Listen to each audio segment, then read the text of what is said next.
Sindhu's food and സ്പൈസസിലേക്ക് സ്വാഗതം. ഇന്ന് നമ്മളൊരു ഈവനിങ് സ്നാക്കായിട്ടാണ് വന്നിരിക്കുന്നത്. ഇത് വളരെ ട്രഡീഷണൽ ആയിട്ട് ഉണ്ടാക്കാൻ പറ്റുന്ന നല്ലൊരു സ്നാക്കാണ്. എല്ലാവർക്കും ഇഷ്ടപ്പെടുന്ന ഉണ്ണിയപ്പമാണ്. ഇത് ഞാൻ അരി അരച്ചിട്ടാണ് ഉണ്ണിയപ്പം തയ്യാറാക്കിയിരിക്കുന്നത്. നമുക്ക് അരിപ്പൊടി വെച്ചിട്ട് ഉണ്ണിയപ്പം തയ്യാറാക്കാവുന്നതാണ്. അപ്പോൾ ട്രഡീഷണൽ എങ്ങനെയാണ് നമ്മൾ തയ്യാറാക്കാറുള്ളത്. 8 മണിക്കൂർ ഫെർമെൻറ്റേഷൻ ചെയ്തുകൊണ്ട് തന്നെ ഇത് നല്ല സോഫ്റ്റ് ആയിട്ടാണ് ഇരിക്കുന്നത്. കണ്ടോ, നല്ല സോഫ്റ്റാണ്. ഉണ്ണിയപ്പം നമുക്ക് പല രീതിയിൽ തയ്യാറാക്കാവുന്നതാണ്. റവ ചേർത്തിട്ടും അതുപോലെ മൈദ ചേർത്തിട്ടും സോഡാപ്പൊടി ചേർത്തിട്ടും ഒക്കെ തയ്യാറാക്കാവുന്നതാണ്. പക്ഷെ അതിൽ നിന്നൊക്കെ വളരെ വ്യത്യസ്തമായിട്ട് അരി അരച്ച് 8 മണിക്കൂർ ഫെർമെൻറ്റേഷൻ ചെയ്തിട്ടാണ് നമ്മൾ ഈ ഉണ്ണിയപ്പം തയ്യാറാക്കിയിരിക്കുന്നത്. അതുകൊണ്ട് തന്നെ വളരെ സോഫ്റ്റാണ്. പ്രത്യേകിച്ചും ഈ ഉണ്ണിയപ്പം ഒരു ദിവസം കഴിയുമ്പോഴാണ് ആ ടേസ്റ്റ് കൂടുന്നത്. നിങ്ങൾ ഇതുവരെ ഈ ഒരു രീതിയിൽ തയ്യാറാക്കിയിട്ടില്ലെങ്കിൽ ഇതൊന്ന് ട്രൈ ചെയ്ത് നോക്കേണ്ടതാണ്. ഈ വീഡിയോ ഇഷ്ടപ്പെടുകയാണെങ്കിൽ ലൈക്ക് ചെയ്യാനും കമൻറ്റ് ചെയ്യാനും അതുപോലെ ഫാമിലിക്കും ഫ്രണ്ട്സിനും ഷെയർ ചെയ്യാനും, നിങ്ങൾ സബ്സ്ക്രൈബ് ചെയ്യാതെയാണ് കാണുന്നതെങ്കിൽ സബ്സ്ക്രൈബ് ചെയ്യാനും മറക്കരുത്. അപ്പോൾ നമുക്ക് ഉണ്ണിയപ്പം ഉണ്ടാക്കാൻ വേണ്ടിയിട്ട് ഞാനിവിടെ പച്ചരി എടുത്തിട്ടുണ്ട്. അതിന് വേണ്ടി ഞാൻ 1 കപ്പ് പച്ചരിയാണ് എടുത്തിരിക്കുന്നത്. 2-3 പ്രാവശ്യം നന്നായി കഴുകിയെടുക്കണം. അതായത് ഇതിലിങ്ങനെ വെള്ള കളർ പൊടിയൊക്കെ ഉണ്ടായിരിക്കും. അപ്പോൾ ഒരു 3-4 പ്രാവശ്യം നന്നായി കഴുകിയെടുക്കണം. അതിന് ശേഷം ഒന്ന് സോക്ക് ചെയ്യാൻ വെക്കണം. അതിന് ശേഷമാണ് നമ്മളത് അരച്ചെടുക്കുന്നത്. അങ്ങനെ പച്ചരിയൊക്കെ ഒരു 3 പ്രാവശ്യം കഴുകിയ ശേഷം ഒരു 5 മണിക്കൂറാണ് ഇത് സോക്ക് ചെയ്യാൻ വെക്കുന്നത്. അപ്പോൾ നമുക്കത് സോക്ക് ചെയ്യുന്നവരെ വെയിറ്റ് ചെയ്യാം. ഇനി നമുക്ക് ശർക്കര മെൽറ്റ് ചെയ്യുന്നതിന് വേണ്ടി ഞാനൊരു സോസ് പാൻ വെച്ചിട്ടുണ്ട്. ഇതിലേക്ക് ഞാൻ 1/2 കപ്പ് വെള്ളമാണ് ചേർക്കുന്നത്. ഇതിലേക്ക് നമുക്ക് ശർക്കര ചേർക്കാം. ഇതൊരു 1/4 കപ്പ് ശർക്കരയാണുള്ളത്. അങ്ങനെ ഒരു 200 ഗ്രാം ശർക്കര ഇതിലേക്ക് പൊടിച്ച് ചേർത്തിട്ടുണ്ട്. ഇനി നമുക്കൊന്ന് മെൽറ്റ് ആവുന്നവരെ ഒന്ന് വെയിറ്റ് ചെയ്യാം. ശർക്കര ഇതുപോലെ പൊടിച്ച് ചേർത്ത് കഴിഞ്ഞാൽ പെട്ടെന്ന് തന്നെ മെൽറ്റായി കിട്ടും. അങ്ങനെ നമ്മുടെ അരിയൊക്കെ കുതിർത്ത ശേഷം 5 മണിക്കൂർ കഴിഞ്ഞിട്ടുണ്ട്. നമുക്കൊന്ന് സ്ട്രെയിൻ ചെയ്തെടുക്കാം. അങ്ങനെ നമ്മുടെ ശർക്കര കംപ്ലീറ്റ് മെൽറ്റായിട്ടുണ്ട്. ഇത് കുറുകിയിട്ട് ഒരു നൂൽപ്പരിവ് ആവേണ്ട ആവശ്യമൊന്നുമില്ല. ജസ്റ്റ് ഇതൊന്ന് മെൽറ്റായി കിട്ടിയാൽ മതി. ഇനി നമുക്കിതിൻ്റെ ഫ്ലെയിം ഓഫ് ചെയ്യാം. വെള്ളം ചൂടോട് കൂടിയിട്ടുള്ള ശർക്കരപ്പാനി ചേർത്തിട്ടാണ് നമുക്ക് അരി അരച്ചെടുക്കേണ്ടത്. കുതിർത്ത് വെച്ചിട്ടുള്ള അരിയാണ് സ്ട്രെയിൻ ചെയ്ത് വെച്ചിരിക്കുന്നത്. ഇനി നമുക്ക് മിക്സിയുടെ വലിയ ജാറിലേക്ക് കുതിർത്ത് വെച്ചിട്ടുള്ള അരി ചേർക്കാം.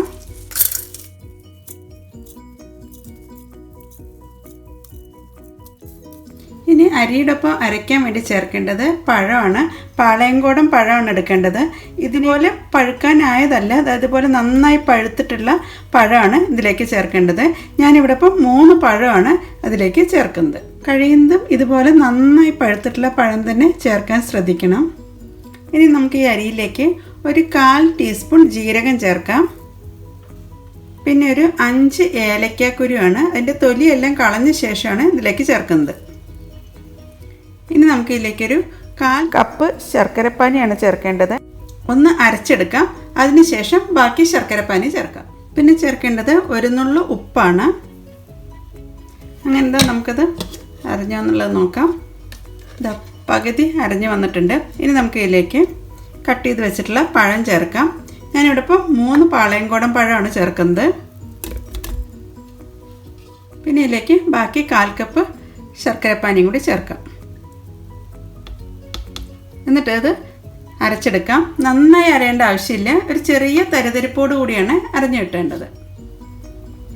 ഞാനത് മിക്സ് ചെയ്ത് തുറന്ന് നോക്കാം, അരഞ്ഞോ എന്നുള്ളത് നോക്കാം. അതിനുശേഷം മധുരമൊക്കെ ഒന്ന് ടേസ്റ്റ് ചെയ്ത് നോക്കാം. കാരണം മധുരം എപ്പോഴും കുറച്ചൊരു മുന്നിട്ട് നിന്നാൽ മാത്രമാണ് നമുക്ക് ഫെർമെൻറ്റേഷൻ കഴിയുമ്പോൾ കറക്റ്റ് മധുരം കിട്ടുകയുള്ളൂ. കുറച്ച് മധുരത്തിൻ്റെ കുറവുണ്ട്. അതുകൊണ്ട് ഞാൻ ബാലൻസ് ശർക്കരപ്പാനിയും കൂടി ഇതിലേക്ക് ചേർക്കുന്നുണ്ട്. അങ്ങനെ ഇപ്പോൾ 1 കപ്പ് ശർക്കരപ്പാനിയാണ് ഇതിലേക്കിപ്പോൾ ചേർത്തിരിക്കുന്നത്. എന്നിട്ട് ഒന്നും കൂടി ഒന്ന് അടിച്ചെടുക്കാം. അങ്ങനെ ശർക്കരപ്പാനിയും ചേർത്ത ശേഷം ഒന്ന് അടിച്ചെടുത്തിട്ടുണ്ട്. ഇനി നമുക്കതൊന്ന് മാവൊന്ന് നോക്കി നോക്കാം. ഇതുപോലെ ചെറിയ തരിയോട് കൂടിയിട്ടാണ് നമുക്ക് അരഞ്ഞു കിട്ടേണ്ടത്. ഇനി അരച്ച് വെച്ചിട്ടുള്ള മാവ് നമുക്കൊരു പാത്രത്തിലേക്ക് ഒഴിക്കാം.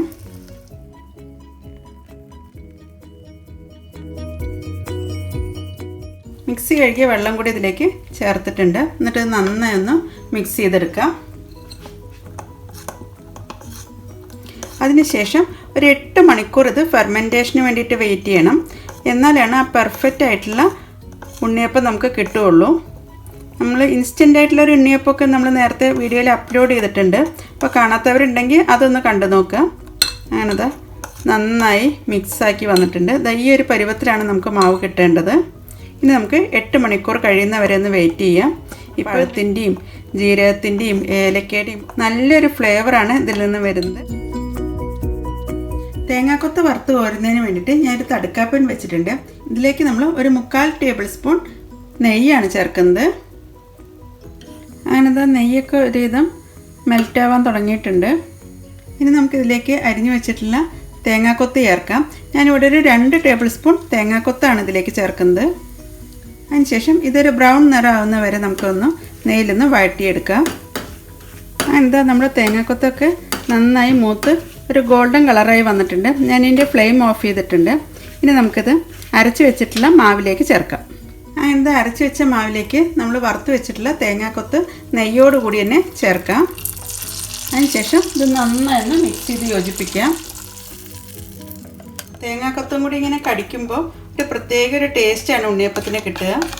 പിന്നെ ഇതിലേക്ക് ചേർക്കുന്നത് ഒരു 1/4 ടീസ്പൂൺ കറുത്ത എള്ളാണ്. ഇത് ഓപ്ഷനിലാണ്, വേണമെങ്കിൽ ചേർത്താൽ മതി.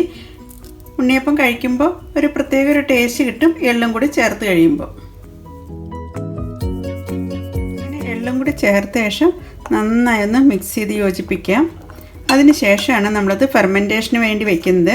ഒരു 8 മണിക്കൂർ നമുക്കത് ഫെർമെൻറ്റേഷന് വേണ്ടി വയ്ക്കാം. എങ്കിലാണ് നമുക്ക് ആ കറക്റ്റ് സോഫ്റ്റ്നെസ്സും ആ ടെക്സ്ചറും കറക്റ്റായിട്ട് തന്നെ കിട്ടുകയുള്ളൂ. അപ്പോൾ നന്നായി എല്ലാം ഒന്ന് മിക്സ് ചെയ്ത് വെച്ചിട്ടുണ്ട്. അപ്പോൾ ഇത് മധുരം ചെക്ക് ചെയ്യുമ്പോൾ കുറച്ച് മധുരം മുന്നിട്ട് നിൽക്കണം. എങ്കിലാണ് ഉണ്ണിയപ്പം ഉണ്ടാകുമ്പോൾ കറക്റ്റ് മധുരം കിട്ടുകയുള്ളൂ. അപ്പോൾ ഞാനിപ്പോൾ മധുരമൊക്കെ ഒന്ന് ചെക്ക് ചെയ്തു. അപ്പോൾ നല്ല മധുരമൊക്കെ ഇപ്പോൾ ഉണ്ട്. മാവൊക്കെ കലക്കി വെച്ചിട്ടുണ്ട്. ഇനി നിങ്ങൾക്കിത് ഇൻസ്റ്റൻ്റ് ആയിട്ടാണ് തയ്യാറാക്കേണ്ടതെങ്കിൽ ഒരു 1/4 ടീസ്പൂൺ ബേക്കിംഗ് സോഡ ചേർത്താൽ മതി. അതിനത് അടച്ച് വെച്ചിട്ട് ഒരു 8 മണിക്കൂർ വരെ നമുക്കൊന്ന് വെയിറ്റ് ചെയ്യാം. അങ്ങനെത് 8 hours കഴിഞ്ഞിട്ടുണ്ട്. നമുക്ക് മാവൊന്ന് തുറന്ന് നോക്കാം. ഫെർമെൻറ്റേഷൻ ആയോ എന്നുള്ളതൊക്കെ നോക്കാം. ഈ ഒരു പരുവത്തിലേക്ക് മാവായി കിട്ടിയിട്ടുണ്ട്. ഇനി നമുക്ക് ഉണ്ണിയപ്പം ഉണ്ടാക്കാം.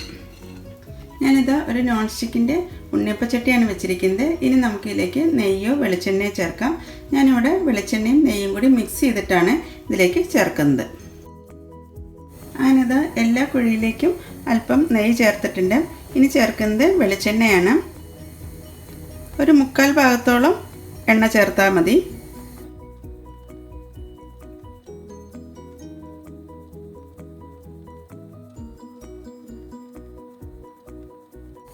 ഈ എണ്ണ നന്നായി ഒന്ന് ചൂടാവട്ടെ. അതിനുശേഷം നമുക്കിതിലേക്ക് മാവ് ഒഴിക്കാം. അങ്ങനെ എണ്ണയും നെയ്യൊക്കെ നന്നായി ചൂടായി വന്നിട്ടുണ്ട്. ഇനി നമുക്കിതിലേക്ക് മാവ് ഒഴിക്കാം.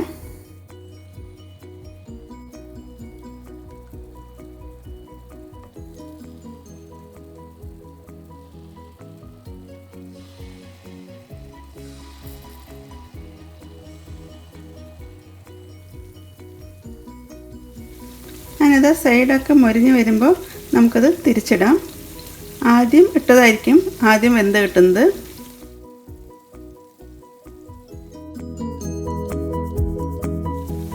അങ്ങനെ ബ്രൗൺ കളറായി വന്നിട്ടുണ്ട്. ഇനി നമുക്കത് ഓരോന്നോരോന്നായിട്ട് എണ്ണയിൽ നിന്ന് എടുത്ത് മാറ്റാം.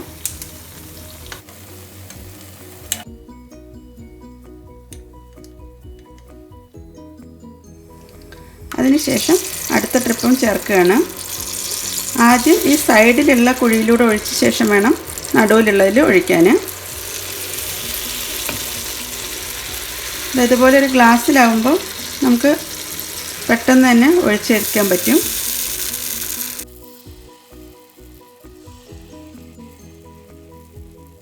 അങ്ങനെ രണ്ടാമത്തെ ട്രിപ്പ് ബ്രൗൺ കളറായി വന്നിട്ടുണ്ട്. നമുക്കിത് എണ്ണയിൽ നിന്ന് എടുത്ത് മാറ്റാം.